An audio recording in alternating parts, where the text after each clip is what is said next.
अब यहाँ भन्दा गफाने जस्तो भयो केटाहरूलाई त्यहाँ अघिल्लो भिडियोमा पुरा कमेन्टहरूमा आयो केटाहरूले हेरेछ भने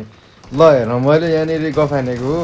विदाउट स्कोप नै हानिदिइरहेको छुइनँ यो SK12 यो सर्टगन मैले कस्तो स्कोप बिना किटाङ दिएर ढालेको छु होइन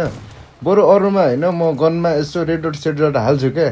हान्छु यो पछिको फाइटमा अलिकति हेर त्यसमा रेड डट सेट डट हालेको छु मैले सर्टगनमा हालेको छु यहाँ बिना स्कोप हानेको छु ल अब यसमा चाहिँ हेर क्या अनि कमेन्ट गर क्या केटा हो अब होइन सिधा भने अब क्या बिना स्कोप हान्ने हो रेड डट सेट डट यसो हाल्नुपर्छ कहिले काहीँ होइन हालेको छु यसमा चाहिँ देख्यौ नि होइन रेड गर क्या